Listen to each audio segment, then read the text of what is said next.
Hello everyone, my name is Dominique, and I'm going to be talking to you tonight about hypertension, or as we all know it, high blood pressure.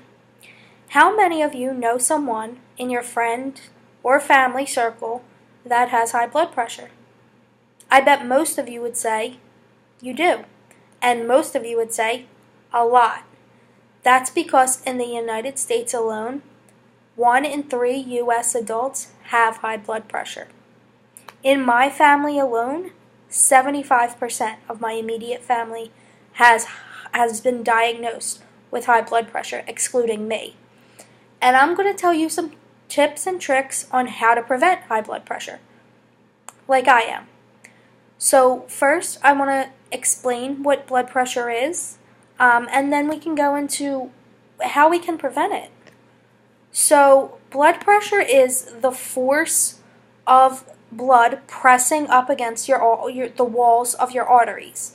Now, your arteries are the little vessels that bring blood away from your heart. Now, a normal blood pressure reading is 120/80. And I know those numbers sound shocking, but I'm going to let you in on a little secret and the range that you can keep them in. So, you can keep your blood pressure between 120 and 139. As it gets to the higher end of the 130s, that's when we should worry. Anything over 139 is going to be classified as high blood pressure. The bottom number, 80, is your diastolic blood pressure, and I'm going to talk about that later because the top is your systolic and the bottom is your diastolic. So you want to keep that between 80 and 89. Anything over 90 has some cause for concern. So like I said, the top number is known as your systolic blood pressure. And so the systolic blood pressure is when the heart's contracting. Okay? And the bottom number, the 80, is your diastolic. And your diastolic blood pressure is when your heart is in relaxation. So what causes this high blood pressure? Many people think it has a lot to do with genetics, which it can, but there's a lot of other factors that play into this. Some other factors we may not know about is how much sodium's in your body and how much sodium you're consuming in your diet, your hormone levels in your body, which can do with genetics, but something that we have the most control over is living our healthy lifestyle, which most of us do not. We can control it, but we do not.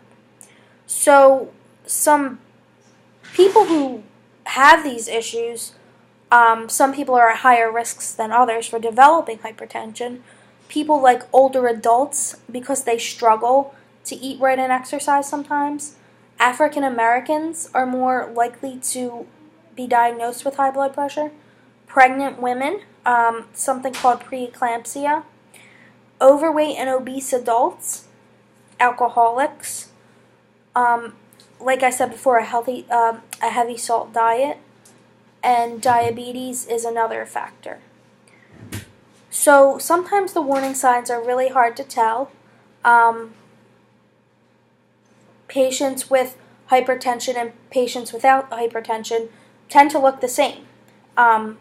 Because the signs and symptoms that they exhibit aren't always noticeable by others. They may only be noticeable by your doctor. So if we don't notice these signs and symptoms, it can cause a lot of damage to our internal body. It can cause our arteries and hearts to have problems, our arteries and heart to have problems, our kidneys, our brain. It can cause aneurysms in our brain. It can cause heart failure if left untreated for that long, stroke, and many other life-threatening illnesses. There are a lot of ways to reduce this, though. One of the biggest is medications. Doctors love prescribing medications, and medication is great, but sometimes medications don't always do the trick, and sometimes people don't want to take medications all the time. So some other ways we can reduce blood pressure is by reducing the amount of sodium in our diet, eating healthy and exercising, which I'll touch on in a little bit, limiting your alcohol intake, stopping smoking, cutting back on your caffeine consumption, reducing stress, and getting support from family and friends is another big factor. So like I said before, a healthy lifestyle is the most important and the biggest way we can control our high blood pressure. So living a healthy lifestyle means eating your recommended amount of fruits and vegetables and exercising. It's not that hard, but people really make it seem hard. Exercise in low amounts can even have a significant impact on your blood pressure. So exercising moderately for 3 times a week for about an hour each time can significantly reduce your blood pressure. And it's a good idea to incorporate exercises like cardio, strength training, flexibility, etc., because they can all contribute to an overall healthier body and mind. So as easy as it sounds, it isn't easy to do. It must be worked on for long periods of time. And in my family alone, we go on periods of exercising and eating right for weeks at a time and then ceasing. And while our blood pressure is lower while we are exercising and eating, if we cease, it's not going to stay lower. It's going to go right back to causing concern.